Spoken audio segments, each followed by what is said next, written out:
Cette guerre des gangs est une crise, mais aussi une opportunité. Ceux qui sont acculés ont tendance à devenir négligents. Ces criminels sont tellement absorbés par leur combat qu'ils prennent des risques complètement irréfléchis.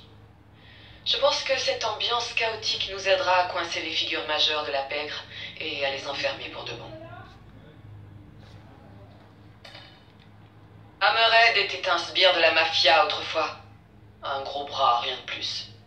Puis il a survécu à une grave blessure à la tête, son crâne a été presque entièrement remplacé par du métal, et son corps a reçu des implants cybernétiques.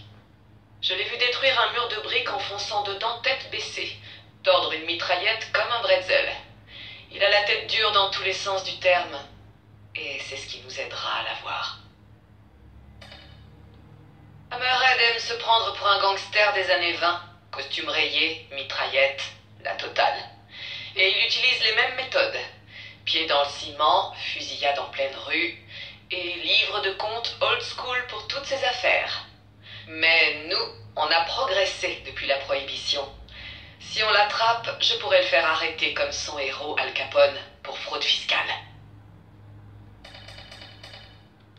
Mr. Négatif contrôle Chinatown. Ce ne sont pas les témoins oculaires de ces crimes qui manquent. On pourrait le condamner facilement, si on arrivait à le trouver. Son apparence étrange et sa force hors du commun sont clairement signes de pouvoir surhumain et le rendent difficile à identifier. C'est comme le négatif d'une photo, son visage est toujours dans l'ombre. Je ne sais pas quel genre d'énergie il manipule, mais il faut trouver le moyen de l'arrêter. Les hommes de Mister Négatif lui sont étonnamment loyaux. C'est peut-être simplement parce qu'il les paie bien et parce qu'il peut charger leurs armes de son énergie négative pour les rendre plus efficaces. Mais je commence à me demander si ces hommes de main ne seraient pas sous le contrôle mental de leur leader. Si c'est le cas et qu'on réussit à rompre cette emprise, ce sera la clé pour le traîner en justice. De tous les barons du crime de la ville, c'est Hood que je crains le plus. Je croyais que ce n'était qu'un illusionniste avec ses tours de magie noire, mais après ce que j'ai vu et entendu, j'ai des doutes. Je l'ai vu marcher dans les airs et disparaître sous mes yeux. Ses armes semblent parfois cracher des flammes de l'enfer, et sa voix me fait froid dans le dos. Certains m'ont raconté qu'il était possédé par un démon. Mais ce n'est qu'une rumeur, rien de plus, pas vrai? Je ne crois pas à la magie noire. J'espère que les aptitudes de Hood sont du même genre que celles de Spider-Man, juste des pouvoirs surhumains. Mais au cas où, je vais en discuter avec une experte en sciences occultes nommée Cassandra Webb. C'est sûrement une arnaqueuse, mais on ne sait jamais. C'est peut-être cette étrange vieille femme qui me fournira les preuves dont j'ai besoin sur Hood.